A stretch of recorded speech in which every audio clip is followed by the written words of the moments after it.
ગુજરાતમાં મેઘરાજાની ધમાકેદાર બેટિંગ જોવા મળી રહી છે। મહત્વનું કહી શકાય, વહેલી સવારથી જ રાજ્યભરમાં ધોધમાર વરસાદ વરસી રહ્યો છે। દક્ષિણ ગુજરાતમાં અતિ ભારે વરસાદથી જનજીવન પણ પ્રભાવિત થયું। આઈએમડીનું દક્ષિણ ગુજરાત માટે રેડ એલર્ટ અત્યારે પણ યથાવત જોવા મળી રહ્યું છે, જ્યાં વલસાડ, નવસારી અને સુરતમાં ભારેથી અતિ ભારે વરસાદ નોંધાયો। ગુજરાતમાં છેલ્લા 24 થી 48 કલાકમાં મેઘરાજા દ્વારા જોરદાર બેટિંગ કરવામાં આવી છે। ભારે વરસાદથી ટ્રાફિક વ્યવસ્થા પણ પ્રભાવિત થઈ છે।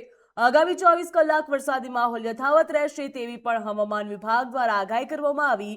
અનેક જિલ્લાઓમાં વરસાદથી જનજીવન અને વાહન વ્યવહાર પણ પ્રભાવિત થયો છે, જ્યાં ગુજરાતમાં મેઘરાજાની ધમાકેદાર બેટિંગ જોવા મળી રહી છે। દક્ષિણ ગુજરાતમાં ભારેથી અતિ ભારે વરસાદની આગાહી કરવામાં આવી છે, જેના કારણે જનજીવન પણ પ્રભાવિત થયું છે। મહત્વનું કહી શકાય, જ્યાં વાહન ચાલકો હેરાન પરેશાન થઈ રહ્યા છે, ઘૂંટણસમાં પાણી ભરાયા છે, તેના કારણે લોકોને હેરાનગતિ ભોગવવાનો વારો આવ્યો છે। ગુજરાતમાં છેલ્લા 24 થી 48 કલાકમાં મેઘરાજાએ ધમાકેદાર બેટિંગ કરી। મહત્વનું કહી શકાય, જ્યાં દક્ષિણ ગુજરાતમાં અતિ ભારે વરસાદ નોંધાયો છે।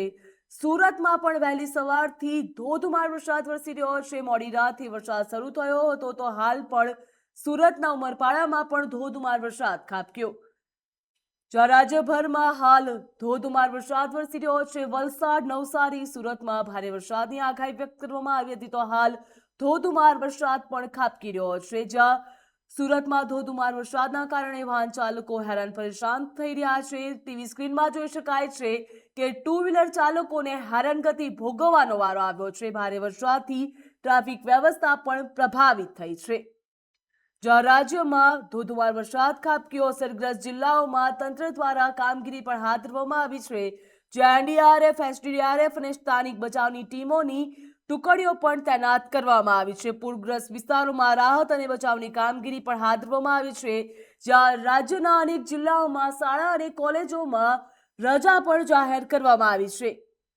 અનેક જગ્યાએ એવી પણ જાહેરાત કરવામાં આવી છે કે રસ્તાઓ અને પુલ બંધ છે। પરિવહનની કેટલીક અસર પણ જોવા મળી રહી છે, જ્યાં અમુક ગામોમાં છે જ્યાં વીજ પુરવઠો પણ ખોરવાયો છે તેવી સ્થિતિ જોવા મળી રહી છે। સુરતના અનેક ગામો એવા છે જેમાં વીજ પુરવઠો ખોરવાયો છે, ત્યાંના સ્થાનિક લોકોમાં હેરાનગતિ ભોગવવાનો વારો આવ્યો છે। તો સુરતમાં ધોધમાર વરસાદ નોંધાયો છે। રાજ્યભરમાં મેઘરાજા દ્વારા ધમાકેદાર બેટિંગ પણ કરવામાં આવી રહી છે, જ્યાં શહેરમાં અત્યાર સુધીમાં વાત કરવામાં આવે તો અનેક વિસ્તારોમાં પાણી ભરાયા છે। પાણી ભરાવાના કારણે સ્થાનિક લોકો હેરાન પરેશાન થઈ રહ્યા છે। પ્રી મોન્સૂનની કામગીરી પણ પોકળ સાબિત થઈ છે, જ્યાં છેલ્લા 24 થી 48 કલાક દરમિયાન મેઘરાજાએ ધમાકેદાર બેટિંગ બોલાવી છે। રાજકોટમાં મધ્યમ વરસાદ નોંધાયો છે। હવામાન વિભાગની આગાહી મુજબ આગામી 24 કલાક દરમિયાન દક્ષિણ ગુજરાતમાં વલસાડ, નવસારી અને સુરત જિલ્લામાં ભારેથી અતિ ભારે વરસાદની શક્યતા છે, જ્યારે રાજ્યના અન્ય વિસ્તારોમાં પણ વરસાદી માહોલ યથાવત રહેશે।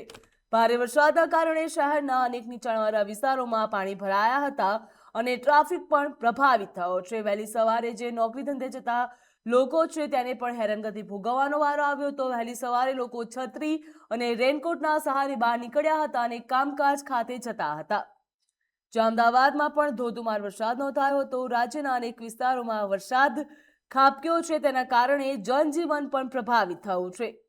વિવિધ વિસ્તારોમાં અડધા ઇંચથી 2.5 ઇંચ સુધીનો પણ વરસાદ ખાબક્યો છે, જ્યાં વહીવટી તંત્ર પરિસ્થિતિ ઉપર સતત પણ નજર રાખી રહ્યું છે। વહીવટી તંત્ર દ્વારા તમામ પ્રકારની તૈયારીઓ પણ કરી દેવામાં આવી છે, જ્યાં 7 થી 7 કલાકમાં 8 ઇંચથી પણ વધુ વરસાદ બોપલ ખાતે નોંધાયો છે। અતિ ભારે વરસાદના કારણે અમદાવાદ બાનમાં આવ્યું છે, જ્યાં અંડરબ્રિજો પણ બંધ કરવામાં આવ્યા છે।